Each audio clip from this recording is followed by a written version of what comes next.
Hello viewers, welcome to my channel Department of English. Today I am going to discuss 5 simple novels for you to read in English and improve your English, so let's get started. 1. The Old Man and the Sea by Ernest Hemingway. The Old Man and the Sea is the story of an old Cuban fisherman chasing the biggest catch of his life.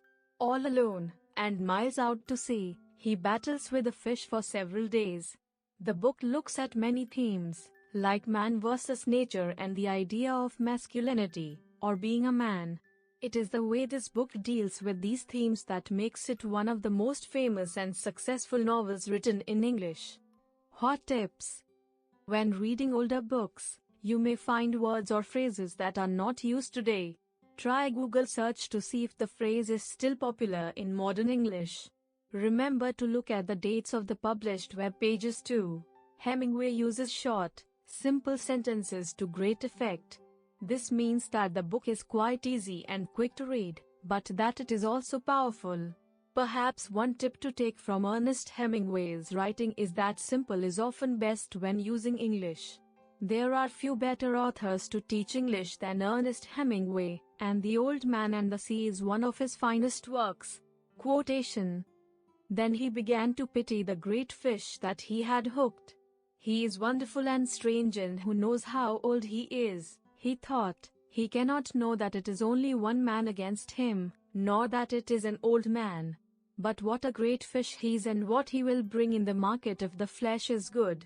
He took the bait like a male and he pulls like a male, and his fight has no panic in it. I wonder if he has any plans or if he's just as desperate as I am.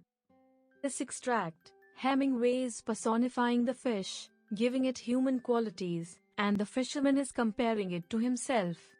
Men are shown to be weak and small compared to nature throughout the novel and even in the title itself, The Old Man and the Sea.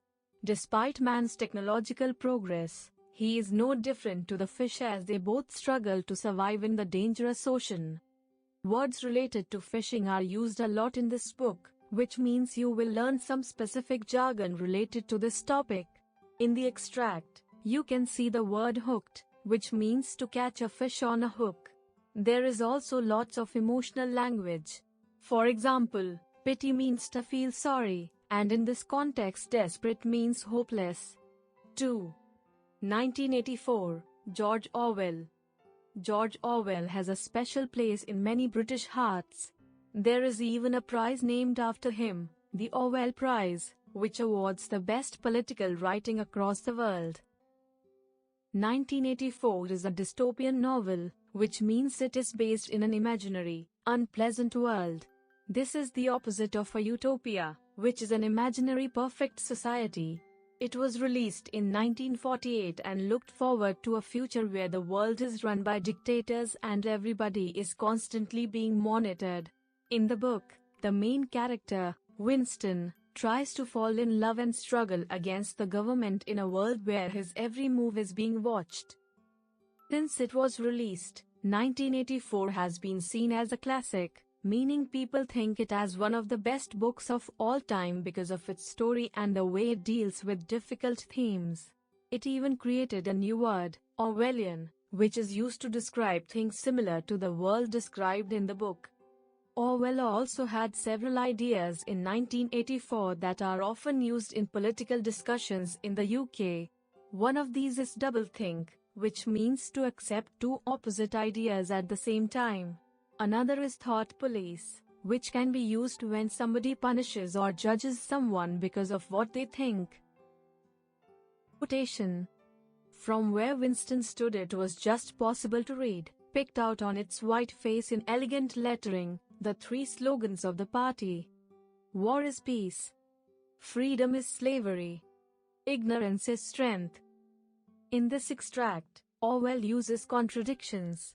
This means he has taken two opposite ideas and put them together.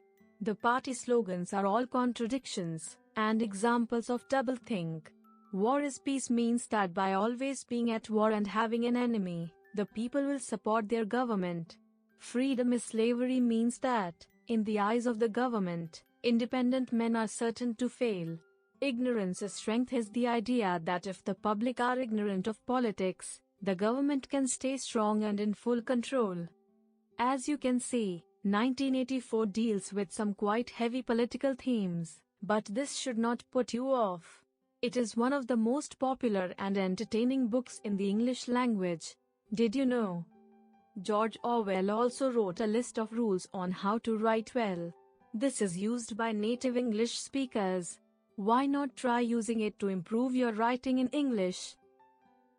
3. Harry Potter, J.K. Rowling. Perhaps you have already read the Harry Potter books, or at least seen the films. These books are a must-read for all English students who enjoy fantasy novels. There are 7 books in the series, which get progressively longer and more advanced in their English. It is best to start with the first. Harry Potter is a story about witches and wizards. All of the main characters go to Hogwarts, which is a school where they are taught how to use magic. The wizarding world of Harry Potter has its own animals, history, and even words. Some authors like to create nonsense words. For example, Rowling uses the term muggle to mean someone who cannot use magic. Perhaps it had something to do with living in a dark cupboard, but Harry had always been small and skinny for his age. Harry had a thin face, knobbly knees, black hair and bright green eyes. He wore round glasses held together with a lot of scotch tape because of all the times Dudley had punched him on the nose. The only thing Harry liked about his own appearance was a very thin scar on his forehead that was shaped like a bolt of lightning. In this extract, you can see Rowling's easy-to-read but descriptive style. This detailed account of Harry Potter's appearance is in the first book, Harry Potter and the Philosopher's Stone. You can see that these books are a goldmine for practical English words and phrases. Skinny is another word for thin, but in a negative way, from the word skin. Calling someone skinny means they are too thin, and this is seen as insulting. You can also say, he's all skin and bones. Scotch tape is another word for sticky tape or sellotape. Knobbly knees is a term for someone who has legs so skinny that you can see their knee joints clearly sticking out. This term sounds funny in English, but it can be a little insulting. In the extract, Rowling is painting a picture of Harry as scruffy and lanky, meaning his appearance is messy and he's tall and thin. YouTube has some great videos to help you learn English with popular books such as Harry Potter. 4. About a Boy, Nick Hornby. Nick Hornby is one of the most popular modern English authors. Many of his books are bestsellers that have also been made into popular movies, including About a Boy, the film. This is a funny story about an immature man who behaves like a boy and a serious young boy who behaves like a man. In many ways they are opposites, but they become friends and help each other to understand their own hearts. The great thing about novels is that they teach you both formal and informal English. It is a good idea to read new books as well as old classics, as they will help you learn the modern language as it is used today. Quotation: Loving yourself and allowing yourself to be loved was only worth the risk if the odds were in your favor, but they quite clearly weren't. There were about 79 squillion people in the world, and if you were very lucky, you would end up being loved by 15 or 20 of them. So how smart did you have to be to work out that it just wasn't worth the risk? Character sees the world, which means he does not trust people's intentions. About a Boy uses a lot of modern slang words and phrases. Squillion is a slang term used to say that there are lots and lots of something. Saying there are 79 squillion people in the world is an example of hyperbole, or exaggeration. Hornby also says if the odds were in your favor. This is a phrase often used in England. If the odds are in your favor, it means something is likely to turn out well for you. It comes from the gambling term odds, chance, which is a way to show how likely something is to happen. The Great Gatsby, F. Scott Fitzgerald. F. Scott Fitzgerald is an example of how poetic you can be with the English language. Set in 1920s America, this novel looks at the ideas of love and the American dream. It is one of the best-selling books ever written in English. Did you know? When F. Scott Fitzgerald died, The Great Gatsby had sold less than 25,000 copies. Upon receiving his last payment, the author said, "I am a forgotten man." The book has since sold 25 million copies worldwide. Although The Great Gatsby is harder to read than the other books mentioned here, you can learn many new words from it. Fitzgerald uses a wide range of vocabulary and images to bring out the beauty in the language. This book may be a little complicated in places, but the story is interesting and will keep you turning the pages.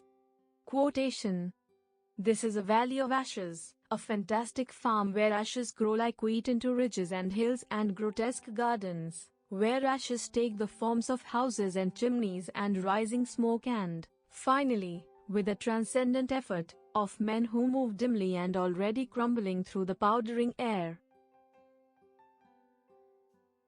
In this extract, you can see how poetic Fitzgerald's writing can be.